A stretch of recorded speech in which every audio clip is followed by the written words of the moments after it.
Welcome to divine 369 tarot trading. நான் உங்கள் லக்ஷ்மி, உங்கள் ஃபேவரட்டான tarot reader, spiritual healer, reiki grand master. இன்றைக்கி பகவான் ஸ்ரீ கிருஷ்ணர் உடைய கைட்லைன்ஸ், அவர் வந்து பகவத்கீதை அந்த காட்ஸ் தான் இன்றைக்கி பார்க்க போகிறோம். பகவத்கீதை மூலமாக இந்த உலகத்துக்குன்னு இதுக்கு முன்னாடியே நமக்கு நிறைய விஷயங்கள் கற்றுக் கொடுக்கறதுக்காக பகவத்கீதை வந்து நமக்காக கொடுத்துட்டு போயிருக்காரு. ஸோ அது மூலமாக நமக்கு ஏதோ ஒரு கைட்லைன்ஸ் இன்றைக்கி நமக்கு வந்து கொடுக்கணும் அப்படிங்கிறதுக்கு சொல்ல வராரு. நாம் அதை என்னென்னு பார்க்கலாம். பட் அதுக்கு முன்னாடி நம்மளோட சேனலை நீங்கள் சப்ஸ்கிரைப் பண்ணலாம். சப்ஸ்கிரைப் பண்ணுங்கள், லைக் பண்ணுங்கள், அண்ட் கமெண்ட்டில் ஹரே ராம ஹரே கிருஷ்ணா அப்படிங்கிறதையும் டைப் பண்ணுங்கள், ஓகேவா? அண்ட் உங்களுக்கு பர்சனல் ரீடிங் வேணும்னாலும் எனக்கு வந்து ஸ்க்ரீனில் தெரிகிற நம்பருக்கு வாட்ஸ்அப் பண்ணுங்கள். கால் பண்ண வேணால் நான் கண்டிப்பாக உங்களுக்கு வந்து ரிவர்ட் பண்ணேன், உங்களுக்கு ரிப்ளை பண்ணுப்பேன், ஓகேவா? நான் கார்ட்ஸை நல்லா ஷஃபிள் பண்ணி எடுத்து வச்சுட்டேன். இப்போ வாங்க நம்ம ரீடிங்குள்ளே போகலாம்.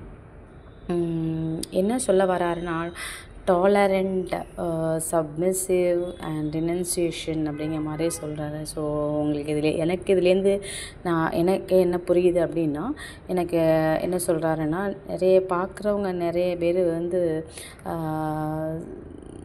சகிப்புத்தன்மை இல்லாமல் இருக்காங்க. ஒரு மாதிரி வெக்ஸ் ஆகி போய், ஏன்னா வாழ்க்கையில் ஒவ்வொருத்தருக்கும் ஒவ்வொரு விதமான பிரச்சனை, பல பிரச்சனைகள் வந்து உங்களுக்கு நீங்கள் வந்து ஃபேஸ் பண்ணிகிட்ருக்கீங்க. சாரி, கொஞ்சம் பேக்கில் வந்து பஸ்ஸு சவுண்டஸ்லாம் கேட்கும், கொஞ்சம் கன்சிடர் பண்ணாதீங்க, எக்ஸ்கியூஸ் பண்ணிக்கோங்க. ஏன்னா நான் இருக்கக்கூடிய இடம் கொஞ்சம் இந்த ரோடு பக்கம், ஓகேவா? ஸோ இப்போ வாங்க நம்ம ரீடிங்குள்ளே போகலாம். ஸோ அந்த மாதிரி உங்களுக்கு ஒரு சகிப்புத்தன்மையே இல்லாமல் என்னடா இது வாழ்க்கை அப்படின்னு வெக்ஸ் ஆகி போய் இருக்கீங்க. அவர் என்ன சொல்ல வர்றாருன்னா, நீங்கள் வைரமும் வந்து எப்படி உங்களுக்கு வந்து ஷைன் கொடுக்குது, அது வந்து பட்டை தீட்ட தானே அது வந்து ஒரு பிரைட்னஸ்ஸு, அது ஒரு ஷைன் கொடுக்குறதோட மட்டும் இல்லாமல் அதோட மதிப்பு என்னன்னு பார்த்தீங்களா? ஸோ அதே மாதிரி அவர் உங்களுக்கு இந்த வாழ்க்கை மூலமாக ஏதோ ஒரு பாடத்தை நீங்கள் கற்றுக்கணும். அந்த கற்றுக்கிறதுக்கு மைட்பி அந்த பாடத்தை நீங்கள் கற்றுக்கிடணும். ஏன்னா நீங்கள் கற்றுக்கிட்டால் தான் நீங்கள் நிறைய பேருக்குன்னா ஒரு குரு, எனக்கு அப்படி தான் தெரியுது. ஏதோ ஒரு நீங்கள் யாருக்கோ ஒன்று நீங்கள் வந்து குருவாக ஆகுவீங்க, இல்லை உங்களுக்கு யாரோ ஒரு குரு கிடைக்க போகிறாங்க அப்படிங்கிறது எனக்கு தெரியுது. ஸோ அந்த குரு மூலமாக நீங்கள் வந்து ஒரு உங்களுக்கான ஒரு சோல் நாலேஜ் வந்து நீங்கள் கலெக்ட் பண்ண உங்களுக்கு வந்து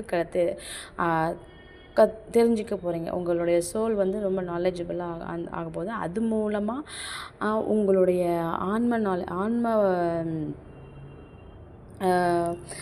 என்ன சொல்கிறது, அது டக்குன்னு வாயில் வார்த்தை வர மாட்டேக்கு, சாரி. என்னால் அந்த கோர்வையாக ஒரு இது மைண்டில் இருக்குது, பட் அதுக்கான கரெக்டான வேர்ட்ஸ் வந்து என்னால் கொடுக்க முடியல. அந்த குருவோடைய வழிகாட்டுதல் மூலமாக அவங்களுக்கு வந்து ஆன்ம ஞானம், ரைட், சோல் விஸ்டம் இல்லை சோல் நாலேஜ் உங்களுக்கு வந்து கிடைக்கும், சரியா? ஸோ ஒன்ஸ் அந்த சோல் நாலேஜ் வந்து உங்களுக்கு டக்குன்னு ஒரு ஸ்பார்க் மாதிரி, ஒரு தீப்பொறி மாதிரி டக்குன்னு உங்களுக்கு கிளிக் ஆகும்போது, நீங்கள் வந்து இந்த உலக புரிதலுக்கு, அதாவது இந்த உலகம் எல்லாமே ஒரு இல்யூஷன் தான், ஒரு மாயை தான் அப்படிங்கிற ஒரு புரிதலுக்கு நீங்கள் வருவீங்க.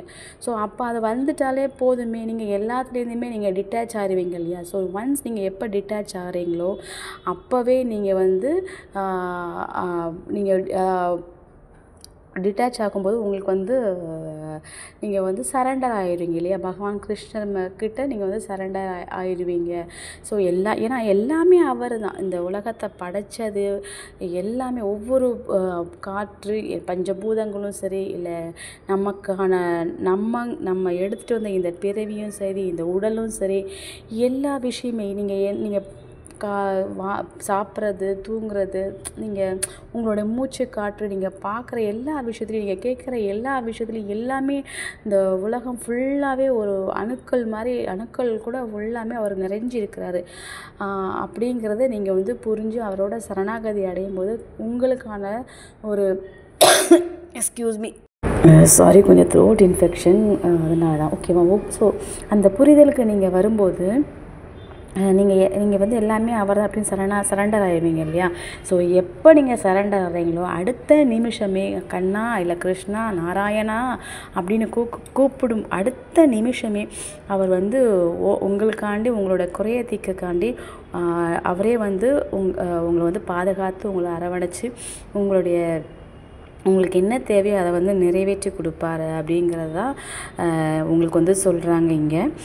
அதுக்கு இந்த சின்ன கதை அந்த கீதையில் சொன்ன அந்த கஜேந்திரன் கதை எல்லாருக்கும் தெரியும்னு நினைக்கிறேன்.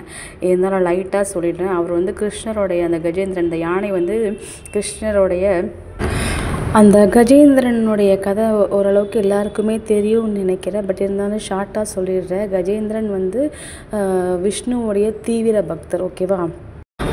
அப்படி இருக்கிறச்ச ஒரு நாள் தண்ணி குடிக்கிறதுக்காக காட்டில் வந்து ஒரு நீரோடையில் வந்து கஜேந்திரன் தண்ணி குடிக்க வருவாங்க. அப்போ குடிக்கிறப்ப தண்ணி குடித்து முடிச்சுட்டு கிளம்பலாம் அப்படின்னு போகிறப்ப ஒரு முதல்ல வந்து கஜேந்திரனோட காலை வந்து பிடிச்சி நல்லா இறுக்கமாக பிடிச்சிக்கும், விடவே விடாது.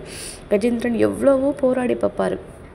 அது தன்னால் தன்னுடைய முழு பலனை கொண்டு நம்ம இதுலேருந்து எப்படியாவது வெளியில் வந்துடலாம் அப்படிங்கிற மாதிரி ரொம்ப போராடி பார்ப்பாங்க. பட் அவரால் வர முடியாது. கடைசியில் இனிமேல் நான் இல்லை, என்னால் முடியாது அப்படின்னு சொல்லிட்டு முழு மனதோட பக்தியோட தன்னை வந்து கிருஷ்ணா இல்லை அவர் பேரை சொல்லி கூப்பிடும்போது, இல்லை ராமாவோ இல்லை நாராயண ஏதோ அவருடைய திருநாமங்கள் ஏதோ ஒரு பேரை வச்சு அவரை கூப்பிடும்போது அவர் வந்து ஒன்றுமே எதையுமே எடுத்துகிட்டு வரலையாம். போட்டது நம்ம சொல்லுவோம் இல்லையா, போட்டபடி அப்படியே வரும் அப்படிங்கிற மாதிரி அவர்கிட்ட இந்த சங்கு சக்கரம், அவர் வர்றதுக்கான கருட வாகனம் இந்த மட்டும் அவர் வந்திருக்காரு. வந்த உடனே அவர்கிட்ட இந்த சக்கரத்தை வச்சு முதலையை வந்து கொன்னுட்டு கஜேந்திரனுக்கு மோட்சத்தை கொடுத்தார் அப்படிங்கிறது தான் கதை. ஸோ இதுலேருந்து என்னதுன்னா, நீங்கள் வந்து நான் அப்படிங்கிறது இல்லாமல் யார் ஒருவர் வந்து என்னை வந்து முழுமனதோட நம்பிக்கையாக பக்தியோடு கூப்பிட்றாங்களோ அவங்களுக்கு அடுத்த நிமிஷமே அடுத்த கணமே அவங்களுக்கான வழி, அவங்களுக்கான பாதையை, அவங்களுக்கு என்ன வேணுமோ அதை நான் நிவர்த்தி பண்ணி கொடுக்குறேன். ஏன்னா இது எல்லாமே என் மூலமாக நான் தான் நடத்தி வைக்கிறேன். நீங்கள் எப்படி சொல்கிறதுன்னு எனக்கு புரியல. ஒரு என்னுள் இருந்து ஒரு பகுதி தான் இது எல்லாமே நடந்துட்டுருக்கு. இது எல்லாமே அப்படி தான் அப்படிங்கிறத தான் புரிய வைக்கிறது தான் இவ்வளோ. இந்த கதையை நான் சொல்கிறேன், உங்களுக்கு யாருக்கு எப்படி எடுத்துக்கிறீங்கன்னு எனக்கு தெரியல. ரொம்ப சிம்பிளாக உங்களுக்கு சொல்லணுன்னா, இந்த உலக பற்றுதல் இல்லாமல் எல்லாவற்றையும் தாங்கிக் கொண்டு அவர் மீது அன்பு, அவர் மீது பக்தி கொண்டு அவரை தீவிரமாக அவரை வந்து நீங்கள் சரணாகதி அடையும் போது உங்களுக்காக அவர் வந்து தோன்றுவார்.